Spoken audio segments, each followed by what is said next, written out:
ایک دفعہ قبیلہ بنو سلیم کا ایک بوڑھا ضعیف آدمی مسلمان ہوا۔ حضور صلی اللہ علیہ وآلہ وسلم نے اسے دین کے ضروری احکام مسائل بتائے اور پھر اس سے پوچھا کہ تیرے پاس کچھ مال بھی ہے؟ اس نے کہا، خدا کی قسم، بنی سلیم کے 3000 آدمیوں میں سے سب سے زیادہ غریب اور فقیر میں ہی ہوں۔ حضور صلی اللہ علیہ وآلہ وسلم نے صحابہ کی طرف دیکھا اور فرمایا، تم میں سے کون اس مسکین کی مدد کرے گا؟ حضرت سعد بن عبادہ رضی اللہ تعالیٰ عنہ اٹھے اور کہا، یا رسول اللہ صلی اللہ علیہ وآلہ وسلم، میرے پاس ایک اونٹنی ہے جو میں اس کو دیتا ہوں۔ آپ صلی اللہ علیہ وآلہ وسلم نے فرمایا، تم میں سے کون ہے جو اب اس کا سر ڈھانپ دے؟ سیدنا علی المرتضیٰ رضی اللہ تعالیٰ عنہ اٹھے اور اپنا امامہ اتار کر اس اعرابی کے سر پر رکھ دیا۔ پھر حضور صلی اللہ علیہ وآلہ وسلم نے فرمایا، کون ہے جو اس کی خوراک کا بندوبست کرے؟ حضرت سلمان فارسی رضی اللہ تعالیٰ عنہ نے اعرابی کو ساتھ لیا اور اس کی خوراک کا انتظام کرنے نکلے۔ چند گھروں سے دریافت کیا لیکن وہاں کچھ نہ ملا۔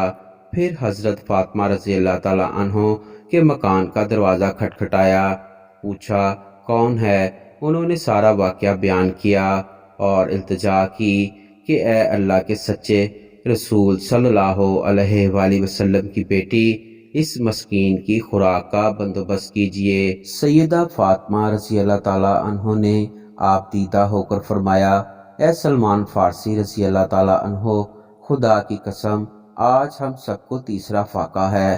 دونوں بچے بھوکے سوئے ہیں لیکن سائل کو خالی ہاتھ نہ جانے دوں گی۔ جاؤ میری چادر شمون یہودی کے پاس لے جاؤ اور کہو فاطمہ بنتے محمد صلی اللہ علیہ وآلہ وسلم کی چادر رکھ لو اور ایک غریب انسان کو تھوڑی سی جنس دے دو۔ حضرت سلمان فارسی عربی کو ساتھ لے کر یہودی کے پاس پہنچے۔ اس نے تمام کیفیت بیان کی۔ وہ حیران رہ گیا اور پھر پکار اٹھا کہ سلمان، خدا کی قسم یہ وہی لوگ ہیں جن کی خیر تورات میں دی گئی۔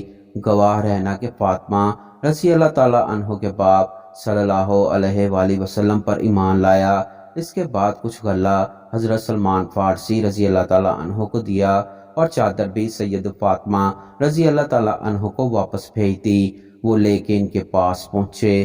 سید فاطمہ رضی اللہ تعالیٰ عنہ نے اپنے ہاتھ سے اناج پیسا اور جلدی سے عربی کے لیے روٹی پکا کر حضرت سلمان فارسی رضی اللہ تعالیٰ عنہ کو دی۔ انہوں نے کہا، اس میں کچھ بچوں کے لیے رکھ لیجئے۔ جواب دیا، سلمان جو چیز اللہ کی راہ میں دے چکی وہ میرے بچوں کے لیے جائز نہیں۔ حضرت سلمان فارسی رضی اللہ تعالیٰ عنہ روٹی لے کر حضور صلی اللہ علیہ وآلہ وسلم کی خدمت میں حاضر ہوئے۔ حضور صلی اللہ علیہ وآلہ وسلم نے وہ روٹی عربی کو دی اور فاطمہ زہرا کے گھر تشریف لے گئے۔